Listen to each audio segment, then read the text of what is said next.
आज हम profit and loss के कुछ इंपॉर्टेंट क्वेश्चन को सॉल्व करना सीखेंगे। आपने थंबनेल में देख लिया होगा कि आज हम प्रॉफिट एंड लॉस के छूट और बट्टा वाले क्वेश्चन का शॉर्ट ट्रिक सीखेंगे। ये क्वेश्चन सभी तरह के कॉम्पिटेटिव के एग्जाम में बार बार पूछे जाते हैं। तो आज हम ऐसे क्वेश्चन को बनाने का बहुत ही आसान तरीका सीखेंगे, जिससे आप कम से कम समय में ऐसे क्वेश्चन को सॉल्व कर पाएंगे। तो चलिए वीडियो को शुरू करते हैं। वीडियो को शुरू करने से पहले अगर आप हमारे चैनल पर नए हैं तो हमारे चैनल को सब्सक्राइब कर ले और बेल आइकन के ऑल पे क्लिक कर ले, ताकि आने वाले वीडियो का नोटिफिकेशन आपको मिलता रहे। ये हमारा पहला क्वेश्चन है। कोई वस्तु जिसका अंकित मूल्य 200 रुपया है, अगर उस वस्तु पर 10% का बट्टा उपलब्ध है तो उस वस्तु का विक्रय मूल्य कितना है। अंकित मूल्य का मतलब क्या होता है? Marked price. जो वस्तु पे जो प्राइस लिखी होती है उसे हम अंकित मूल्य कहते हैं। अंकित मूल्य यहाँ पे कितना है? अंकित मूल्य यहाँ पे दिया गया है 200 रुपया है। 200 रुपया यहाँ पे अंकित मूल्य है और उस पर बट्टा उपलब्ध है। बट्टा या फिर छूट, आप दोनों में से किसी शब्द का यूज कर सकते हैं, दोनों एक ही होता है। 10% का बट्टा बोला गया है। 10% का बट्टा अगर हम देंगे तो कोई भी चीज़ जो 100% है, इस पे अगर हम 10% का बट्टा या फिर छूट देंगे तो वो कितना हो जाएगा? वो हो जाएगा 90%। तो यहाँ पे हमें निकालना क्या है? सेलिंग प्राइस, विक्रय मूल्य निकालना है। 200 रुपया है अंकित मूल्य, इस पे दिया जाता है 10% का बट्टा, मतलब वो दाम जो है वो 90% हो जाता है। ये पहले 100% था, अब वो 90% हो जाएगा 10% बट्टा देने के बाद। तो इसका 90% हम निकालेंगे। यहाँ पे 20 कट जाएगा। यहाँ पे हमें क्या मिलेगा? 2 गुना 90 गुना करने पे हमें मिलेगा 180। तो 180 रुपया जो है वो हो जाएगा सेलिंग प्राइस उस वस्तु का। तो ऑप्शन बी में दिया गया है 180 रुपया, तो ऑप्शन बी जो है वो हमारा सही आंसर हो जाएगा। तो इस तरह के क्वेश्चन पूछे जाते हैं छूट और बट्टा वाले। तो हम इस टाइप में जितने भी क्वेश्चन पूछे जाते हैं, इस वीडियो में हम सभी क्वेश्चन को बनाने का शॉर्ट ट्रिक सीखेंगे। तो अब हम बनाते हैं एक अगला प्रश्न। इस क्वेश्चन में बोला गया है कि यदि 480 रुपया अंकित मूल्य वाले वस्तु को 400 रुपये में बेचा जाता है तो उस वस्तु पर छूट कितने रुपये की दी गई है। यहाँ पे 480 रुपया अंकित मूल्य है। हम यहाँ पे अंकित मूल्य मार्क्ड प्राइस ले लेते हैं, 480 रुपया है। 480 रुपया अंकित मूल्य है और उसे कितने में बेचा गया है? सेलिंग प्राइस यहाँ पे दिया गया है 400 रुपया है। तो कितना रुपया कम में बेचा गया है? तो यहाँ पे हम निकाल लेंगे 480 से 400 को माइनस करेंगे, यहाँ पे हमें 80 रुपया मिल जाएगा।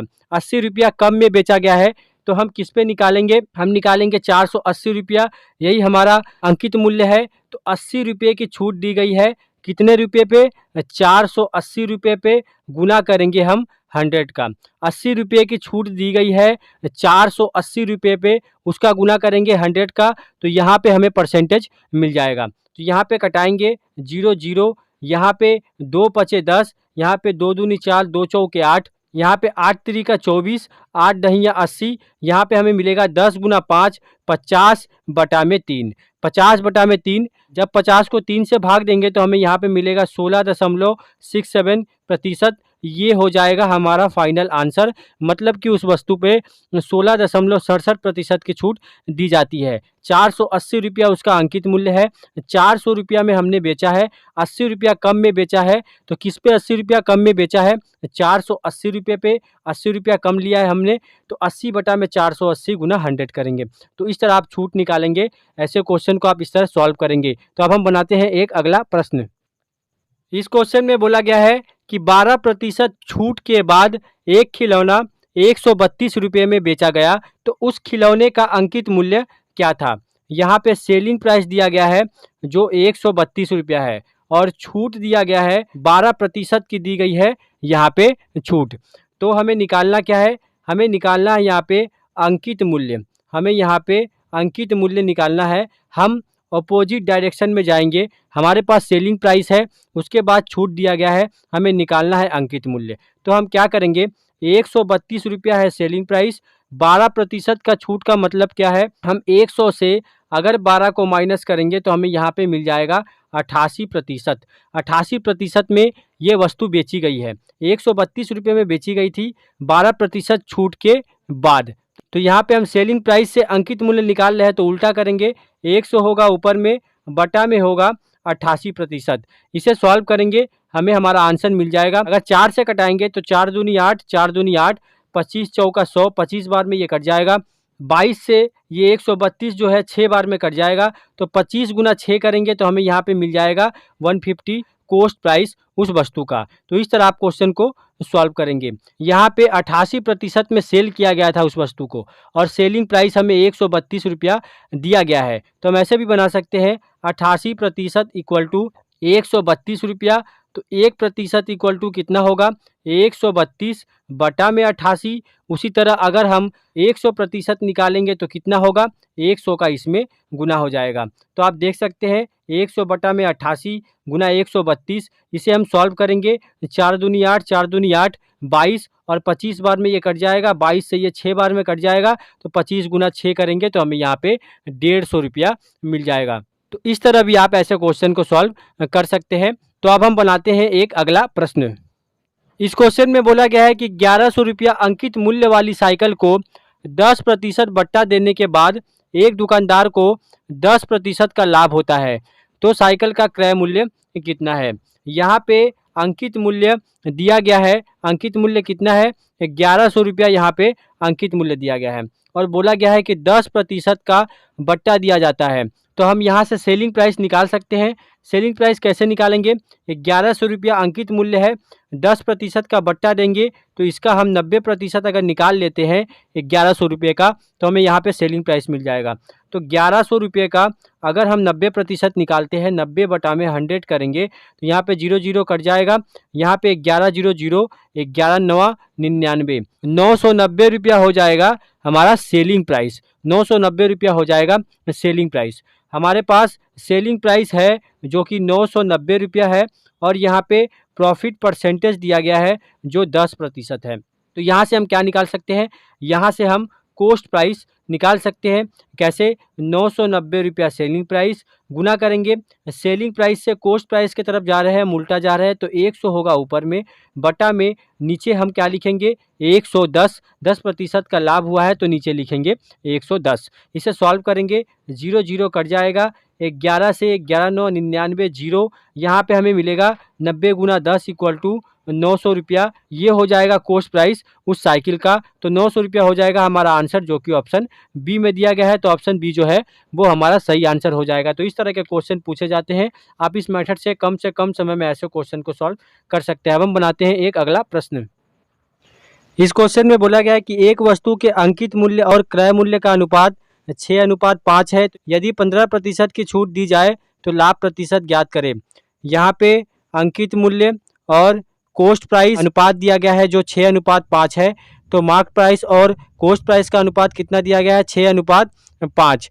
बोला गया है कि यदि 15% की छूट दी जाए, मतलब कि अंकित मूल्य पे अगर हम 15% की छूट दें, अंकित मूल्य पहले से 100% है तो 15% का छूट देंगे तो 100 से 15 अगर हम माइनस करते हैं तो हमें यहाँ पे 85% मिलेगा। यहाँ पे अगर हम अंकित मूल्य को 6 रुपया और कॉस्ट प्राइस को 5 रुपया मान लेते हैं तो हमें यहाँ पे सेलिंग प्राइस निकालना पड़ेगा। पहले सेलिंग प्राइस कैसे निकालेंगे, 6 रुपया का 85 बटा में 100 करेंगे तो यहाँ से हमें सेलिंग प्राइस मिल जाएगा। ये 5 से कट जाएगा, 5 दूनी 10 0 और ये 17 बार में 5 से कट जाएगा, ये 2 से 10 बार में कट जाएगा, ये 3 बार में, तो 17 तिया होता है 51 बटा में 10। ये है सेलिंग प्राइस, उस वस्तु का सेलिंग प्राइस है 51 बटा में 10 रुपया, 51 बटा में 10 रुपया। इसमें से हमें माइनस करना है किसे, कॉस्ट प्राइस को माइनस करना है तो हमें लाभ यहाँ पे मिल जाएगा, प्रॉफिट यहाँ से मिल जाएगा। तो 51 बटा में 10 रुपया सेलिंग प्राइस है, इसमें से हम 5 रुपया को माइनस करेंगे, 10 पचे 50, 50 से 51 को माइनस करेंगे तो 1 बटा में 10 रुपया, ये हो जाएगा हमारा प्रॉफिट 1 बटा 10 रुपया।